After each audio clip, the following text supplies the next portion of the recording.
या मालिकेच्या आजच्या भागात आपण पाहणार आहोत गणी सतत मध्ये काही ना काही बोलत असतो आणि त्यामुळे मारुती त्याच्यावर ओरडतो.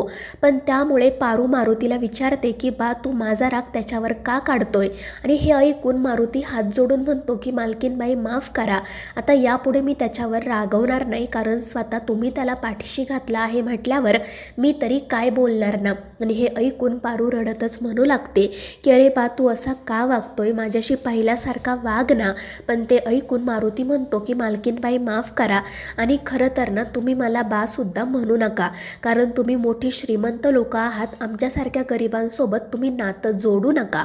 आणि मग तो तेथून जाण्यासाठी निघतो. पण पारू त्याला थांबवते. ती म्हणू लागते की लेकरांची चूक आई वडील पोटात नाही घालणार तर मग कोण घालणार.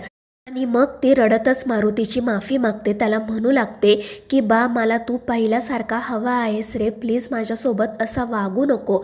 आणि ते ऐकून मारुती रागातच तिला विचारतो की खरंच तुला तुझा पहिला बाप परत हवा आहे का. आणि त्यावेळी पारू रडतच म्हणते की हो बा, आणि त्यासाठी ना तू जे सांगशील ते करायला मी तयार आहे. आणि ते ऐकून मारुती तिच्याकडे पाहतो आणि तिला हसून विचारतो की खरंच मी जे सांगेल ते तू करशील का. आणि त्यावर पारूसुद्धा हो म्हणते. दुसरीकडे आदित्य ऑफिसला जाण्यासाठी निघालेला असतो, पण त्याला सतत आज घरी जो काही प्रकार घडलेला असतो तोच आठवत असतो. आणि मग तो नेहमीसारखाच रडत बसतो. दुसरीकडे पारू मारुतीला पुन्हा सांगते की बा जर तू माझ्यासोबत पहिल्यासारखाच वागणार असशील ना तर मग तू जे सांगशील ते करायला मी तयार आहे. आणि ते ऐकून मारुती म्हणतो की ठीक आहे, मग तुझ्या गळ्यातलं हे मंगळसूत्र काढून फेकून दे. आणि हे ऐकून पारूच्या पायाखालची तर जमीनच सरकते. तर तो गणीसुद्धा मारुतीकडे जात म्हणतो की अरे बा तू हे काय बोलतोयस, तुला तरी कळतंय का.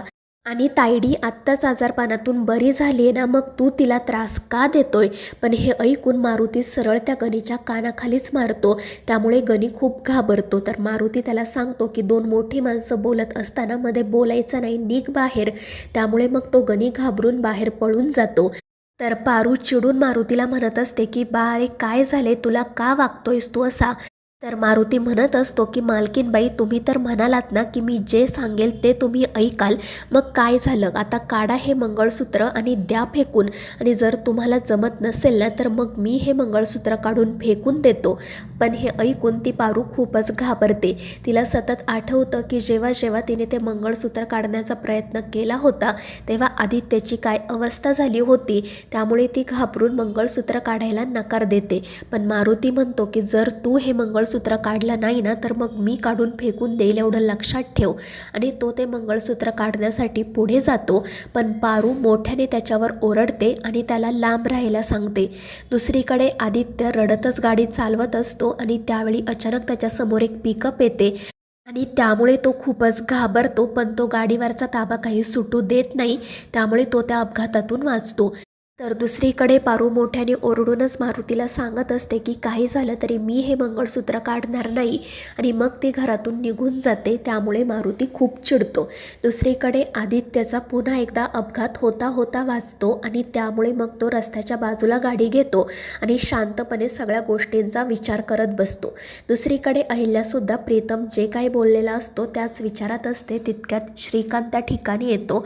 तो अहिल्याला म्हणत असतो की अगं प्रीतम जे काही बोलला ते गमतीत बोलला, तुला त्याच्यावर इतकं रागवण्याची काहीच गरज नव्हती. तर अहिल्या म्हणत असते की मला मान्य आहे श्रीकांत, परंतु प्रीतम असा कसा काय बोलू शकतो. त्याला माहिती आहे ना आदित्यच्या बायकोबद्दल माझी काय काय स्वप्न आहेत ते, मग तो पारूचं नाव कसं काय सुचवू शकतो. हे बघ मला मान्य आहे की पारूमध्ये आणि आदित्यमध्ये खूप चांगली मैत्री आहे. आणि मला हे सुद्धा माहिती आहे की आदित्यने कधीच पारूबद्दल असा विचार केला नसणार. आणि पारू तर स्वप्नात देखील आदित्यच्या बाबतीत असा विचार करू शकत नाही, कारण तिला तिच्या मर्यादा माहीत आहेत आणि तिच्यावर मारुतीचे संस्कार आहेत. त्यामुळे माझा तिच्यावर पूर्ण विश्वास आहे. पण प्रीतमच्या अशा बोलण्यामुळे ना मी खरंच खूप दुखावले गेले आहे. पण त्यावेळी श्रीकांत फक्त खाली मान घालून हे सगळं ऐकत असतो. त्यामुळे अहिल्या त्याला विचारते की काय झालं, तुला माझं म्हणणं पटत नाही आहे का, की तुला सुद्धा प्रीतम सारखंच काहीतरी वाटतंय. पण ते ऐकून श्रीकांत म्हणतो की नाही नाही, तू उगाच काहीतरी विचार करू नको. त्यामुळे मग अहिल्या गप्प बसते. पण श्रीकांत मनाशी म्हणत असतो की खरं तर पारूसारखी गुणी मुलगी शोधूनही सापडणार नाही. तिच्या नशिबात कोण आहे काय माहिती. दुसरीकडे प्रीतम अहिल्याच्या बोलण्याचा विचार करत त्याच्या खोलीत बसलेला असतो. तितक्यात आदित्य त्या ठिकाणी येतो. तो रडतच प्रीतमची माफी मागतो आणि त्याला मिठी मारतो. तर प्रीतम त्याला विचारत असतो की अरे दादा काय झालं. तर आदित्य म्हणत असतो की मला माफ कर, माझ्यामुळे तुला आईचा ओरडा खावा लागला.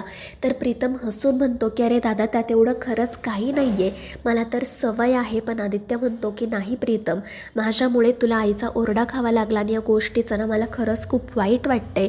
पण त्यांचं बोलणं सुरू असतानाच पारू त्या ठिकाणी येते आणि ती त्या दोघांना विचारू लागते की काय झालं, तुम्ही असे शांत का बसलात. पण ते दोघे तिला म्हणतात की काही नाही, सहजच. पण पारू म्हणते की तुम्हाला माझी शपथ आहे, प्लीज मला सांगा काय झालंय ते. पण प्रीतम तिला काही सांगायला तयार नसतो. पण मग आदित्यच म्हणतो की थांब प्रीतम, तिला सुद्धा कळायला हवं. आणि मग तो काय काय घडलं आहे हे सांगायला सुरुवात करतो. आणि हे सगळं काही ऐकून ती पारूसुद्धा घाबरते. आणि मग त्यानंतर ती प्रीतम पुढे हात जोडताना म्हणते की प्रीतम सर माफ करा, आम्हा दोघांमुळे तुम्हाला उगाच त्रास झाला. तर प्रीतम म्हणत असतो की तुमच्या दोघांना वेड लागलंय का, अशी फॉर्मॅलिटी का करताय तुम्ही. आणि तुम्ही विसरलात का तुम्ही माझ्या आणि प्रियाच्या लग्नासाठी काय काय केलं ते. त्यामुळे तुमच्यासाठी ना मी वाटेल ते करायला तयार आहे.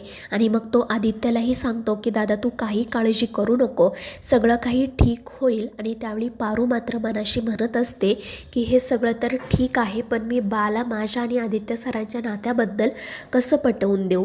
दुसरीकडे मारुती रडतच त्याच्या बायकोच्या फोटोसोबत बोलत असतो. तो म्हणत असतो की सुमन काय करू ग मी, आपल्या लेकीला कितीही समजावून सांगितलं तरी तिला पटतच नाहीये. ती तिच्या अवकातीपेक्षा मोठी स्वप्न बघते. मी तिला सांगितलं होतं की ते मोठे लोक आहेत, कधीच तुझा स्वीकार करणार नाही, पण तिने माझं नाही ऐकलं. आता उद्या जेव्हा जगाला ही गोष्ट कळेल तेव्हा काय होईल ग. सगळेजण माझ्याच प्रामाणिकपणावर शंका उपस्थित करतील आणि मला ना हे सगळं नाही सहन होणार. त्यामुळे आता मीच मरून जाण्याचा निर्णय घेतलाय, म्हणजे सगळ्यांचीच सुटका होईल.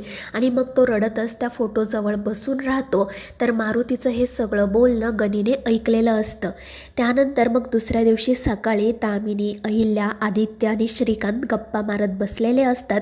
तेव्हा अहिल्या प्रिया आणि प्रीतमबद्दल विचारते. तर दामिनी सांगते की प्रिया सकाळीच कोणत्या तरी मीटिंगसाठी गेली आणि प्रीतमबद्दल मला काही माहिती नाही. आणि मग ती म्हणू लागते की वहिनी तुम्ही त्या पारूला कशाला आराम करायला सांगितला, ती सुद्धा कामाला येत नाही आणि ही प्रियासुद्धा काही काम करत नाही, सगळी कामं मलाच करावी लागतात. आणि ते ऐकून अहिल्याला मात्र हसूच येतं. त्यानंतर प्रीतमही त्या ठिकाणी येतो. अहिल्या त्याच्याशी बोलण्याचा प्रयत्न करत असते, पण प्रीतम तिच्यावर चिडलेला असतो. तो अहिल्यासोबत काही बोलतच नाही. पण मग तरीही अहिल्या प्रेमाने त्याच्या जवळ जाते, अगदी लहान मुलासारखी त्याची समजूत काढते आणि त्याचसोबत त्याची माफीसुद्धा मागते. आणि त्यामुळे प्रीतमही खुश होतो आणि त्याचा रागसुद्धा जातो. पण मग त्यानंतर अहिल्या प्रीतमला सांगते की हे बघ प्रीतम, आदित्यच्या बायकोबद्दल ना माझ्या खरंच खूप अपेक्षा आहेत, त्यामुळे तू प्लीज पुन्हा अशी मस्करी करू नको. आणि त्यावर प्रीतम फक्त हो म्हणतो. तर ती दामिनी मुद्दाम आदित्यला म्हणत असते की आदित्य बघतोयस ना वहिनींच्या तुझ्या बायकोकडून किती अपेक्षा आहेत त्या, पण तू तुझ्यासाठी एखादी मुलगी पसंत तर करून नाही ना रे ठेवली. आणि ते ऐकून आदित्य खाली मान घालतो. तर अहिल्या दामिनीला म्हणत असते की तू उगाच काहीतरी बोलू नको, माझा मुलगा माझ्या शब्दाबाहेर नाहीये. आणि ते ऐकून दामिनी फक्त हसतच आदित्यकडे पाहते. दुसरीकडे मारुती अस्वस्थपणे विचार करत फेऱ्या मारत असतो. आणि मग त्यानंतर तो एका माणसाला कॉल करतो. तो त्या माणसाला विचारतो की साहेब मला तुमच्याकडे ड्रायव्हरची नोकरी मिळेल का. आणि त्यावर तोही माणूस आनंदाने होकार देतो. तो म्हणत असतो की मारुती मामा तुम्ही किती प्रामाणिक आहात हे मला माहिती आहे, आणि जर तुम्ही माझ्याकडे नोकरी करणार असाल ना तर मला नक्कीच आनंद होईल. आणि हे ऐकून मारुतीही खुश होतो. आणि मग तो त्या माणसाला सांगतो की मला 2 दिवसांचा वेळ द्या, मी अहिल्या मॅडमला माझा निर्णय सांगतो आणि मग तुमच्याकडे जॉईन करतो. तर दुसरीकडे ती दामिनी तिच्या खोलीत बसलेली असते आणि तितक्यात तिला हॉस्पिटलमधून त्या प्रतीकचा कॉल येतो. तो दामिनीला सांगत असतो की तुमच्या त्या पारूचं बिल तयार आहे, तुम्ही डिपॉझिट घेऊन जा. आणि हे ऐकून दामिनी म्हणते की तू हे सगळं सांगायला मला का कॉल केलाय, त्या पारूचा आणि माझा काही संबंध नाही आहे. तर तो प्रतीक म्हणत असतो की अहो मॅडम आधी ऐकून तरी घ्या, मी तुम्हाला एक गुड न्यूज सांगणार आहे. या बिलावरनं त्या पारूचं पूर्ण नाव पार्वती आदित्य किर्लोस्कर असं आहे. आहे आणि हे ऐकून दामिनीला तर धक्काच बसतो आणि मग त्यानंतर ती त्या प्रतीकला सांगू लागते की तू एक काम कर, मी हॉस्पिटलमध्ये आल्यानंतर माझ्याकडे ते सगळे डॉक्युमेंट्स दे आणि त्यावर तोही मुलगा हो म्हणतो आणि मग दामिनी लगेच हॉस्पिटलमध्ये जाण्यासाठी निघते. तर मित्रांनो, या मालिकेच्या पुढील भागांच्या अपडेट्ससाठी आपल्या चॅनेलला सबस्क्राईब करा.